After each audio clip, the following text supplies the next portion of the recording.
All right, thanks for tuning in. We have just come out. I'm here with Jenny Harrison. Oh, it's been a while. I know, welcome back. She's here. We've seen Arabian Nights, and we're gonna tell you about it. So what'd you think? Wow, I thought it was a lot of fun.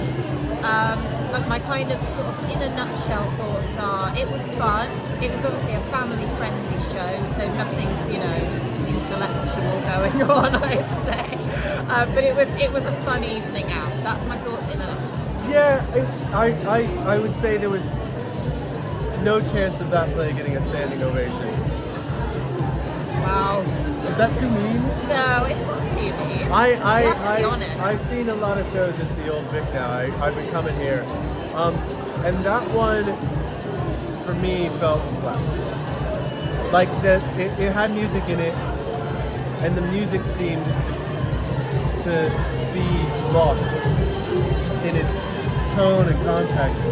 I was going to ask if you meant flat in terms of the story or the music or both. So was it the music? I thought there were a few different aspects that were flat to me. I thought the staging wasn't my favorite. The overall costumes were a little bit boring.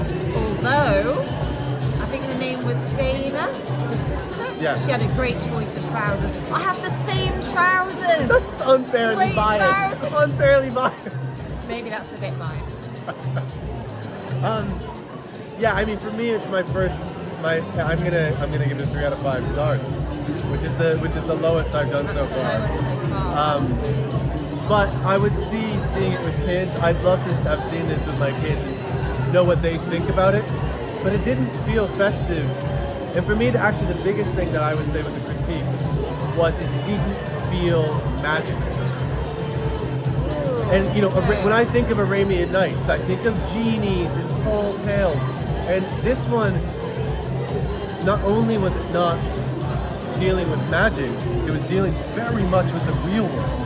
That is true. It felt very, very grounded in the real world. Like they had a lot of references to. It could have been Bristol, honestly. Yeah. They had a lot of reference to politics, Cost of living crisis. Cost of living crisis. People in power paying the rent, and I'm like, oh my god, this is supposed to be like the fantasy escape festive seasonal show. It was not escapism. Yeah. I would say it wasn't escapism. They made some interesting and funny comments with relating it to the real world, but it wasn't, as you say, I don't think it was the impression I was given about what the show was going to be like. Yeah. The flying horse was probably the only.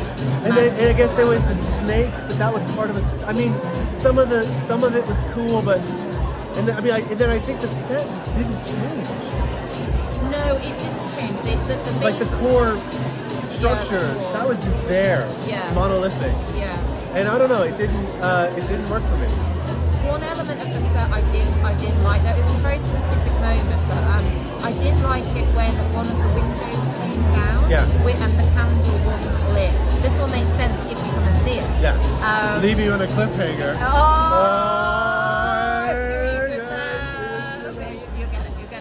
You'll get it if you see it. I think there's a home for this play. It didn't do it for me though.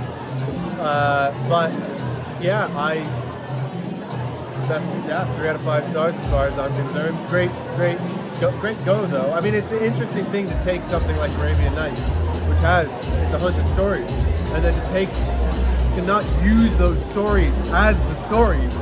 It just seemed like a bit of a overstep for me almost. I mean, definitely, yeah.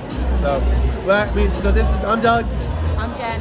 We've been reviewing Arabian Nights at the Bristol Old Vic. It's on till all of December through early January. You can get tickets in the link below.